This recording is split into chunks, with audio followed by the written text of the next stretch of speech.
Menyentuhmu membuatku yakin, aku akan memakai kalung ini sebagai hadiah untuk wanita terakhir dalam hidupku, kata Min Kyu. Malam harinya, Min Kyu membuka lagi hadiah dari Riel 10 tahun lalu dan surat-suratnya. Flashback, narasi Min Kyu, seseorang yang mengingat ulang tahunku yang bersamaan dengan hari kematian orang tuaku. Tidak ada orang yang mengucapkan selamat ulang tahun padaku hari itu, tapi dia membuatku bahagia dengan perbuatan sederhana. Narasi Min Kyu, apakah aku akan menemukan orang seperti itu lagi? Itu sudah lebih dari cukup, dia lakukan melepaskan kalungnya dan menyimpannya di dalam kotak perhiasan. Dia berjalan menuju rumah Min Kyu dengan membawa payung. Ia merasa cuacanya cerah jadi tidak akan hujan. Ia lalu masuk ke dalam rumah, tapi belum menemukan Min Kyu. Ia lalu melihat tumpukan surat dan memindahkan surat petisinya menjadi paling depan. Dia berkata bahwa ini adalah usaha terakhirnya. Jadi jika masih gagal, ia akan menyerah. Tiba-tiba Jia memikirkan sesuatu, dia pikir aku ini apa? Flashback, Min Kyu mendekatinya seolah akan menciumnya, padahal dia hanya mencontohkannya saja dengan harapan bisa melakukannya dengan wanita yang ingin dia nikahi. Dia pikir aku robot, tapi tetap saja, aku terlihat seperti seorang wanita. Tapi memang aku robot sih, gumam Jia. Min Kyu lalu keluar dari kamarnya sambil berbicara di telepon. Ia mengatakan bahwa telah memesan tempat. Min Kyu mengingatkan bahwa ia memesan seluruh tempat itu, sehingga tidak ada satupun orang.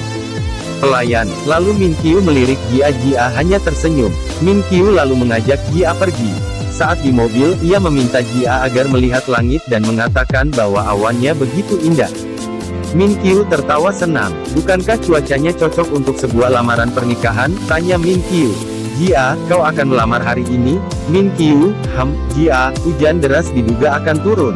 Min Kyu, itu lebih bagus lagi. Pai mendatangi Baek Gyun dan memintanya melihat sesuatu. Pai meminta Baek Gyun untuk melihat rekaman saat Min Kyu mendekati Jia dan hampir menciumnya. Baek Gyun kembali menyebut Min Kyu itu psikopat. Pai meminta Baek Gyun agar mengambil keputusan. Baek Gyun berteriak, aku tahu ini akan terjadi. Bawa Jia keluar dari sana. Tapi Pai mengatakan bahwa Jia tidak ada di rumah. Lalu di mana dia? Jia dan Min Kyu mendatangi sebuah restoran yang sudah dipesan seluruh tempatnya. Min Kyu memanfaatkan area halaman restoran untuk rencananya. Ia mengaduk sesuatu di sebuah cangkir. Lalu Jia berkata bahwa coklat hanya untuk anak kecil. Tapi Min Kyu bilang Riel suka coklat panas. 1,5 gelas air ditambah 4 sendok bubuk kokoa, kata Min Kyu. Min Kyu lalu mengeluarkan hadiah dari Riel. Jia bilang bahwa melamar dengan Muk sepertinya bukan ide yang bagus. Ternyata hadiah dari Riel itu Muk, sebelumnya aku tulis mainan dari keramik. Min Kyu berkata bahwa ada cerita di balik Muk itu. Min Kyu, dia memberikannya padaku sebagai hadiah ulang tahun. Jia, kapan? Min Kyu, sekitar 15 tahun yang lalu. Jia, kau masih menyimpannya sampai sekarang? Min Kyu, dia sangat istimewa bagiku. Min Kyu lalu meminta Jia untuk memberikan Muk dan coklat panas itu pada Riel nanti. Min Kyu lalu melihat Riel datang. Dia berbisik pada Jia agar jangan sampai membuat kesalahan. Min Kyu langsung menghampiri Riel. Jia merasa Riel sangat cantik hari itu. Baek Gyun sudah melepas jas labnya dan pergi untuk menyusul Jia. Hoktal juga kesal karena Min Kyu membawa Jia pergi lagi. Baek Gyun, cari lokasi Aji 3. Snanif, Aji 3 ada di dalam. Pai, memukul kepala Sanif. Maksudnya Jia, di dalam mobil. Baek Gyun mengomel bahwa dia tidak akan melepaskan Min Kyu kali ini. Jia menghidangkan coklat panasnya, lalu menjauh. Riel mengangkat muk miliknya, melihat isinya, lalu bertanya, kenapa kau memberiku coklat panas? Min Kyu, kau menyukainya. Riel, ya, tapi itu ketika aku masih kecil. Sekarang ini terlalu manis untukku. Jia mendengarnya dan bicara dalam hati, astaga, aku sudah bilang agar jangan membuatkannya coklat panas. Min Kyu mengerti dan tertawa garing. Riel lalu mengangkat gelasnya dan melihatnya. Ia bertanya Muk apa itu? Riel bahkan berkata Muk itu konyol. Min Kyu, kau memberikannya padaku sebagai hadiah. Riel, hadiah? Min Kyu, ya itu hadiah ulang tahun. Kau memberikannya padaku dulu sekali. Riel, benarkah? Riel lalu meminta Min Kyu agar jangan membicarakan masa lalu, karena membuat Min Kyu terlihat tua. Riel kemudian meminum coklat panasnya karena Min Kyu sudah menyiapkan itu untuknya. Ini terlalu manis, kata Riel. Jia bergumam kalau Riel sudah 2 kali menghina Min Kyu.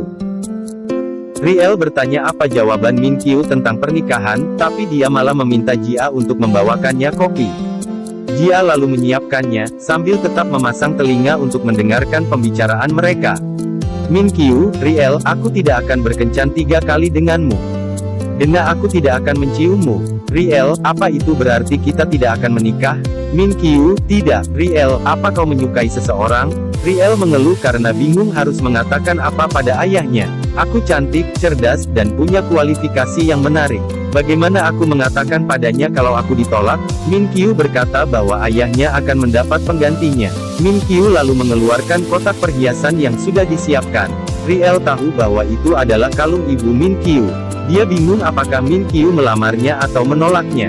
Lao Min Kyu bilang dulu Riel menginginkannya, jadi dia memberikannya sebagai teman. Riel mengembalikannya, karena ia tidak menerimanya dari seorang teman. Ia lalu berdiri dan mengajak Min Kyu bersalaman sebagai teman dan mengajaknya melupakan tentang pernikahan. Min Kyu ragu tapi dia tetap mengulurkan tangannya dan akhirnya bersalaman. Min Kyu langsung merasa kesakitan. Riel bilang Min Kyu pasti menyesal jika ia menikahi orang lain. Ya, aku akan sangat menyesal.